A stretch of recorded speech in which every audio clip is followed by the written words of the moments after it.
প্রতিদ্বন্দ্বিতা করবেন, তাদের কয়েকজনের বক্তব্য থেকে কোট করছি এবং ধর্মীয় দৃষ্টিকোণ থেকে এগুলোর আসলে ব্যাখ্যা কি। যেমন ইসলামী ছাত্র শিবিরের একজন নেতা, তিনি বলেছেন যে হযরত মুহাম্মদ সাল্লাল্লাহু আলাইহি সাল্লাম মক্কা থেকে মদিনায় পালিয়ে গিয়েছিলেন। আসলেই কি তিনি পালিয়ে গিয়েছিলেন? নাউজুবিল্লাহ। এটি স্পষ্ট রাসূলুল্লাহ সাল্লাল্লাহু আলাইহি সাল্লামকে অপমান এবং ঐতিহাসিক বিকৃতি। রাসূল সাল্লাল্লাহু আলাইহি সাল্লাম পালিয়ে যাননি, বরং আল্লাহর নির্দেশে হিজরত করেছিলেন। হিজরত তাহলে কি? হিজরত হলো ঈমান রক্ষার জন্য কষ্ট সহিষ্ণু এক মহান ত্যাগ। এটিকে পালানো বলা বড় গুনাহ এবং সেটা ব্লাসফেমির পর্যায়ে পড়ে। আরেক প্রার্থী বলেছেন, নামাজ, রোজা, হজ, যাকাতের চেয়ে নেতা নির্বাচন করা বড় ফরজ।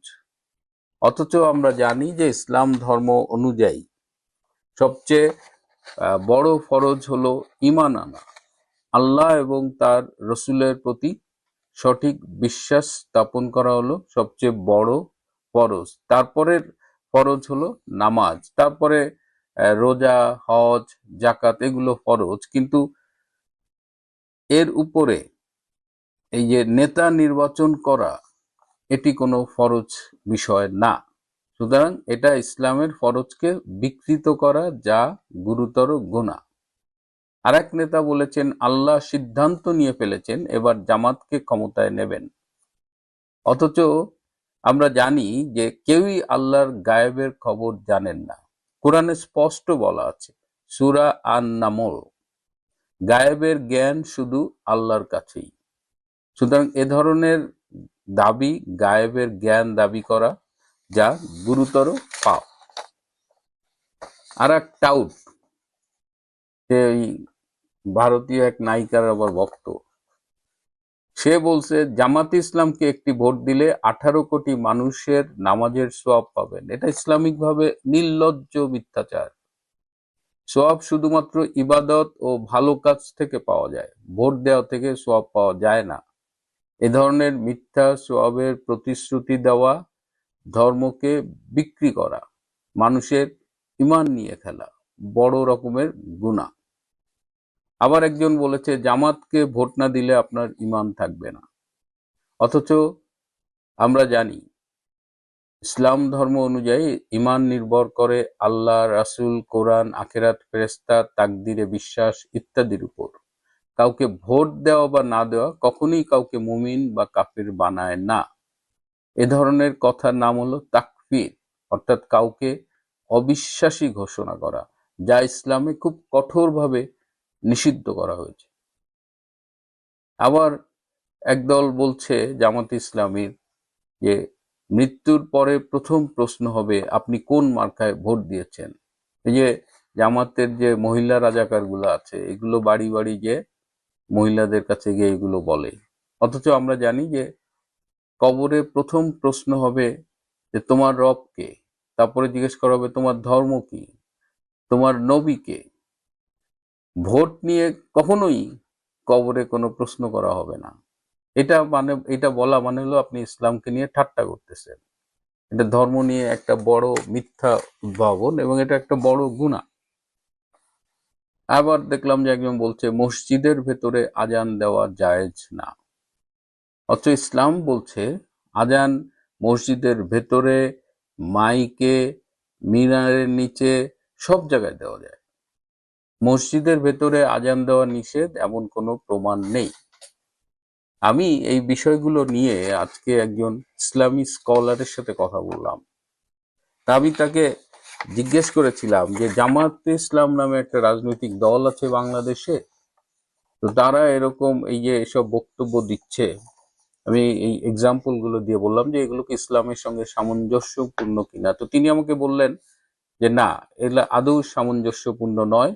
এ ধরনের দাবিগুলো ইসলাম সম্মত নয়, বরং এগুলো স্পষ্ট মিথ্যাচার, বিভ্রান্তি এবং ধর্মকে রাজনৈতিক স্বার্থে ব্যবহার করা, যেটা জামাতি ইসলামী জন্মের পর থেকেই করে আসছে। তা আপনি যদি তাদের ইতিহাস, জন্মের ইতিহাস দেখেন, এগুলো মৌদুদি থেকে শুরু করে যত নেতা আসছে, আমাদের গোলাম আজম, সে তো 71 সালে এই যে এখন যা যা দেখতেছেন ঠিক 71 সালে এই অপকর্মগুলো গোলাম আজম এবং তার সাঙ্গপাঙ্গরা করছিল।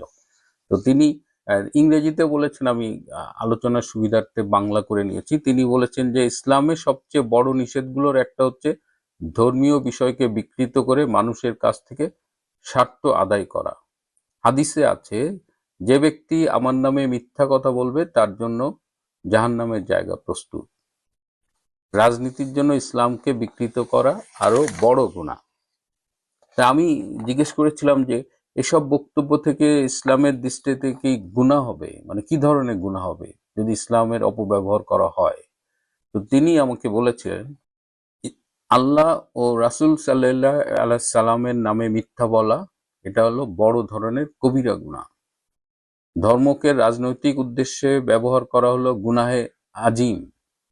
মানুষের ঈমান নিয়ে খেলা মারাত্মক অপরাধ।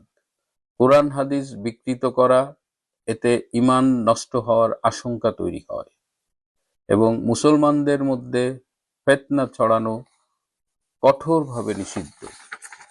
এবং সংক্ষেপে যদি এই জামাতে ইসলামের নেতাদের তথাকথিত বক্তৃতা এবং আমি যে ইসলামী স্কলারের সাথে কথা বললাম এগুলো যদি মিলিয়ে সংক্ষেপে একটা কনক্লুশন টানি, তাহলে জামাতে ইসলামের নেতাদের কথাগুলো ইসলাম সম্মত নয়, এটি ধর্মের স্পষ্ট বিকৃতি, এটি মানুষের মধ্যে বিভ্রান্তি ছড়ায়, এটি রাজনৈতিক স্বার্থে ইসলামকে ব্যবহার করা যা ইসলামে কঠোরভাবে নিষিদ্ধ করা হয়েছে এবং স্পষ্ট গুনাহ এবং অনেকগুলোই কবিরা গুনাহ। ইসলামে এমন প্রচারণা, এমন বক্তব্য হারাম এবং মানুষের ঈমানকে বিপদে ফেলতে পারে।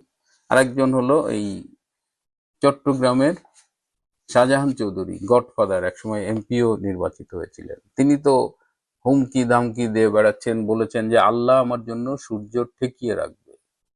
আমি জিজ্ঞেস করেছিলাম ইসলামী স্কলারকে কি এটা বলা কি জায়েজ কিনা, তো তিনি বলেছিলেন ইসলামে এরকম কথা বলা সম্পূর্ণ নিষিদ্ধ, কারণ সূর্য, চাঁদ, পৃথিবী সবই আল্লাহর কুদরতি নিয়মে চলছে। কোনো মানুষ, আলেম, নেতা বা পীর কাউকেই আল্লাহ এমন ক্ষমতা দেন না যে তার জন্য সূর্য থেমে থাকবে। একজন সাধারণ মানুষ বা রাজনৈতিক নেতা যখন এসব দাবি করে তখন সেটা হয় গুরুতর মিথ্যা, অহংকার এবং ইসলাম বিরোধী কথা। এখন বিষয় হলো বাংলাদেশের মানুষ ধর্মপ্রাণ, সহজ সরল, ধর্মভীরু। তাদের কাছে এইসব ইসলামের নামে মিথ্যা কথা বলে ইসলামের অপব্যবহার করে ভোটের রাজনীতিতে সুবিধা নেওয়ার চেষ্টা করছে জামাত ইসলাম। এটি যদি আপনি ইসলামের কথা ভাবেন, যদি আপনি প্রকৃত মুসলমান হন, তাহলে এই জামাতের ইসলাম ধ্বংসের থেকে দূরে থাকুন। ভোটের জন্য, ক্ষমতার জন্য এমন কোনো অপকর্ম নাই যেটা জামাত করতে পারে না, এটা আমরা ইতিহাসেও দেখছি। এবং জামাতের প্রতিষ্ঠাতা আবুল আলা মওদুদী, তার ছেলে পর্যন্ত এই জামাতে ইসলামের বিপক্ষে কথা বলেছেন। তিনি বলেছেন যে তার বাবা তার কোনো সন্তানকেই জামাতে ইসলামের রাজনীতির সাথে সম্পৃক্ত করেনি। দেখবেন জামাতে ইসলামের ছেলেদের সন্তানদের দেখবেন বিদেশে পড়ায় নিয়ে আসে, তাদের সন্তানদের কিন্তু মাদ্রাসায় পড়ায় না, খুব রেয়ার। এবং এই জামাতের এই ভণ্ডামির থেকে আমাদের কি করে রক্ষা পাওয়া যায় সেটা দেখতে হবে। এবং এই জামাতে ইসলামী এর 71 সালের পরাজিত শক্তি, তারা এখন শোধ নিতে চাচ্ছে। এবং শেষে আজকে ঢাকায় পাকিস্তান হাইকমিশনে একটা বিশেষ পার্টি ছিল যে পাকিস্তানের সেনাপ্রধান সৈয়দ আসিম মুনির, তিনি সম্প্রতি সব বাহিনীর প্রধান, চিফ অফ ডিফেন্স ফোর্স হিসেবে নির্বাচিত হয়েছেন। তাকে গভর্নমেন্ট সব বাহিনীর প্রধান করেছেন, ফিল্ড মার্শাল আসিম মুনির। তার এই ডিফেন্স ফোর্সের চিফ হওয়াকে সেলিব্রেট করছে আজকে পাকিস্তান হাইকমিশনের ঢাকা অফিস, এবং সেখানে আমাদের বিএনপি, জামাত সহ অনেক পার্টির লোকজন গিয়েছিল এবং সেখানে নানা রকমের খাওয়া দাওয়া এবং ব্যাপক পান হয়েছে। বাংলাদেশে এই যে সামনের মাসে বিজয় দিবস আসতেছে, গত বছরের মতো এবছরও বিজয় দিবস পালন করা হবে না ঠিক মতো, বিজয় দিবসের প্যারেড বাতিল করা হয়েছে। অথচ পাকিস্তানে কোথায় কোন সেনাপ্রধান কোন পজিশন পেয়েছে সেটা উদযাপন করতেছে বাংলাদেশের রাজনৈতিক নেতারা ঢাকায় বসে।